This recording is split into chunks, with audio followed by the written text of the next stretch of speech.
Hello everybody, welcome to High Playing Games. This is a review of Gotcha Racing 2.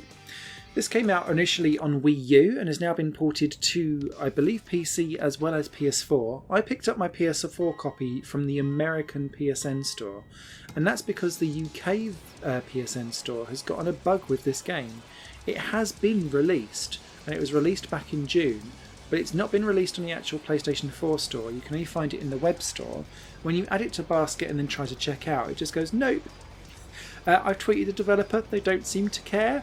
It's bizarre. So clearly it's not sold very well, or they just don't care about the game, because the UK has it but doesn't. That rant aside, should I have gone out of my way to try and get this racing game in the American PSN store? Probably not. This game is utterly frustrating and misses the mark on quite a few different areas, despite being really intriguing.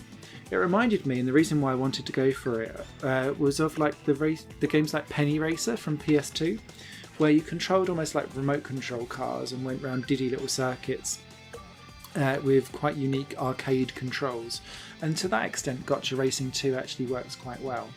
You enter into races, you compete for prize money, you then use that prize money to use gotcha machines to unlock little eggs, and then you open up the egg, and then inside is like different car parts for you to then build out your own cars.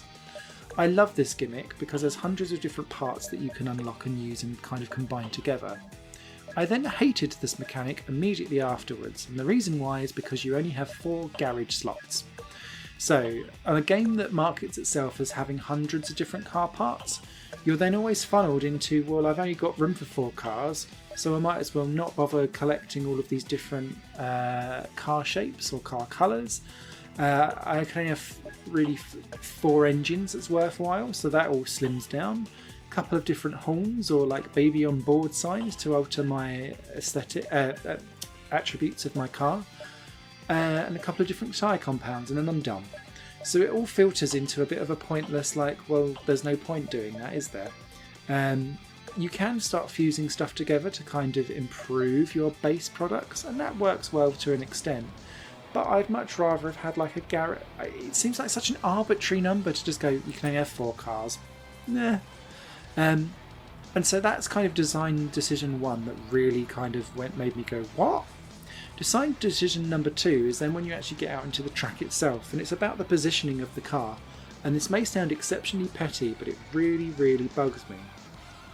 They've put the car right at the very, very, very bottom of the screen, which means that for a majority of the screens, like other 70%, you're never looking at it because you're only ever dealing with the corner that's right in front of you. And because the AI spread out quite widely when you're driving in races, you won't have them on the screen.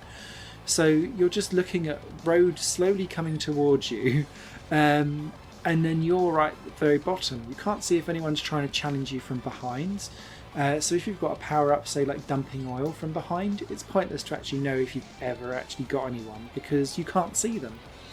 And then when you're drifting around corners, because the track spins round and you stay at the bottom of the screen, it loses the sense of feeling or immersion or fun because it just feels like you are trapped at that bottom of that screen. If it was just 20% further up, I don't know what it is, but it just really disengaged me from being interested in that racing or gaming experience.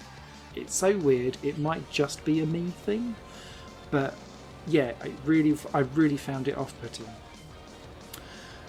The other thing, and the third and final kind of nail in the coffin for me for this game, was that the AI does not adapt to what type of car that you have.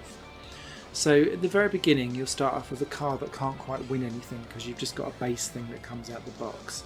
And then once you've earned some money and you get a couple of upgrades, your car will then be grossly outpowering everything else around it. And once you get used to how your drifting works, your car will be off and away. And so you then bash through all of that kind of level of all the different races at that tier, move up to the next tier, and you'll be back to like, oh, my car's a bit crap again. A couple of races, you'll advance some money, you'll get some gotchas. One of them will be like a rare one with a massive engine or an excellent tyre. All of a sudden you're back up into first and you're untouchable again. the AI has a really, really short window of competitiveness to you. And it seems like actually their competitiveness essentially means if we don't think we can beat you, let's just chuck 7 trucks onto the screen. And then because they're so fat and wide, they just smash you up against the walls, and then you just have to kind of bash your way out for a drift bash into a hairpin. And that's, for me, isn't necessarily the challenge that I was hoping from Gotcha Racing 2. You can take stuff to multiplayer split screen, although I haven't personally played it myself. And there is online leaderboards for like a time trial race, and there is like a weekly challenge as well that's going on, where you can upload your leaderboards and race against people in the world. And that's quite nice. But again, because I feel so engaged from the racing experience, because I'm looking at 10% of the screen, because that's all that's important to me. The feeling of the car is really awkward, and also the way how the upgrades work is that if you will probably end up having a car that is woefully misjudged for a while. So you might have something that's exceptionally fast but can't turn, or you might have something that drifts really, really well but the tyres are terrible, so you can't get around like a normal corner, but you can like skid drift around and end up 360, and you're like, what? You have to balance those upgrades properly so that you upgrade your car completely altogether. Otherwise you'll end up with an undrivable car, and then you're like, well, I'm trying to win with an undrivable car and I hate this now even more.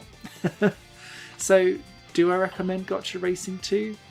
Not really. I'm really disappointed with it. I feel like I've wasted my money on the American store going after something that showed a unique premise but really wonkily delivered. There's a good game in there somewhere. This is not it. If you're looking for RC racing, for me, I still think MotorStorm RC is probably the best game out there for that. Or if you've already got the Valentino Rossi motorbike game, I think there was an RC mode that got added onto that for DLC, which was not great by any means, but it was another way of going about it. This may scratch some itches for some people that want arcade racing, but I'll probably still put things like Bang Bang Racing on top of this. And that was last gen. In fact, I definitely would. So yeah, thanks for watching. Sorry it wasn't a great game, but hopefully this will inform you as to whether or not you want to get it. Bye for now. This channel is just one of my many projects that cover games, music and film. If you enjoy any of these and would consider supporting me to develop further in the future, you can do so by visiting patreon.com/Satorimon. Thank you for your time and for watching the video.